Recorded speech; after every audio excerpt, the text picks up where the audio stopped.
السلام علیکم ورحمۃ اللہ وبرکاتہ۔ سامعین، آج ہم قربانی کے حوالے سے بہت ہی اہم مسئلہ بیان کرنے جا رہے ہیں۔ دیکھیے، جب ہم منڈی میں قربانی کے لیے جانور خریدنے کے لیے جاتے ہیں تو ہم جن باتوں کا خاص خیال رکھنا چاہیے ہم ان باتوں کا خیال نہیں رکھتے۔ ہم جانور لے کے آ جاتے ہیں، ہم قربانی بھی کر لیتے ہیں، حقیقتاً وہ قربانی نہیں ہوتی۔ دیکھیں، جب ہم منڈی میں جانور لینے کے لیے جاتے ہیں تو سب سے پہلے ہمیں جانور کی عمر کے لیے معلوم ہونا چاہیے کہ اس کی کس جانور کی کتنی عمر ہو تو اس کی قربانی جائز ہوگی۔ دیکھیے، بکرا بکری اس کے لیے 1 سال کا ہونا شرط ہے۔ اگر اس سے 1 سال سے 1 دن بھی کم ہو تو قربانی نہیں ہوتی۔ اگر دمبا یا بھیڑ کا جو بچہ ہے وہ 6 ماہ کا ہے اور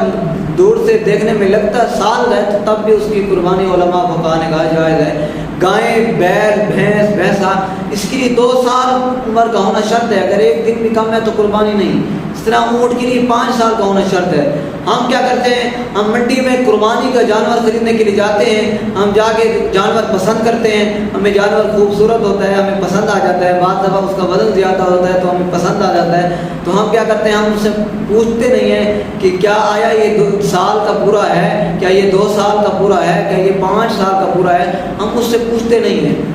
لہذا ہم لے کے آ جاتے ہیں، اس کی عمر کم ہوتی ہے، اس سے ہماری قربانی ہی نہیں ہوتی۔ ہاں، اگر ہم پوچھتے ہیں کہ اس سے یہ قربانی کی جانور کی عمر کتنی ہے، اگر وہ کہہ دیتا ہے کہ جی یہ سال کا پورا ہے، یہ 2 سال کا پورا ہے، یہ 5 سال کا پورا ہے، وہ اپنی طرف سے جھوٹ بولتا ہے، تب ہماری طرف سے قربانی ہو جائے گی، کیونکہ ہم نے اپنی طرف سے کوشش تو کی، ہم نے پوچھا، اور ہمیں بہتر یہی ہے، افضل یہی ہے کہ ہمیں کسی ساتھ جو جانور کی جان پہچان رکھنے والا ہو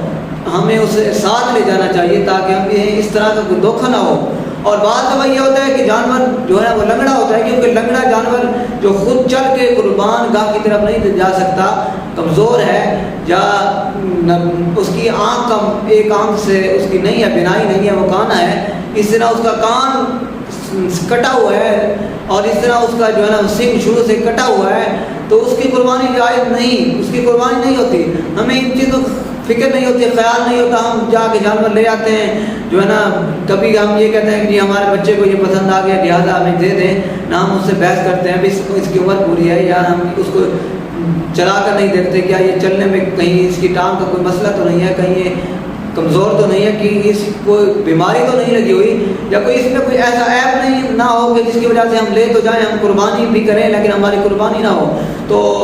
ان باتوں کا خاص خیال رکھنا چاہیے۔ جب ہم منڈی جائیں تو ہمیں چتر اور چلاک بننا چاہیے جانور لینے کے لیے، اور ہمیں کوئی جو جانور کی جان بچان رکھنے والا ہو ہمیں ان کو ساتھ لے جانا چاہیے، تاکہ ہم پیسہ بھی خرچ کرتے ہیں، اللہ نے ہمیں مال دیا ہے، صاحب استطاعت ہے، مال پیسہ بھی خرچ کرتے ہیں، اگر ہم پیسہ خرچ کریں ہماری قربانی نہ ہو تو یہ درست طریقہ نہیں ہے۔ ہمیں چاہیے کہ ہمیں قربانی کے جانور کو تمام ان کے جو چیزیں ہیں ان کو پرکھنا چاہیے، اگر اس میں کوئی عیب ہے تو یقیناً اس کی قربانی نہیں ہوگی۔ مالک کی بارگاہ میں دعا ہے کہ ہمیں مسائل یاد رکھ کے اس پر عمل کی توفیق عطا فرما۔ آمین۔ وآخر دعوانا الحمد للہ رب العالمین۔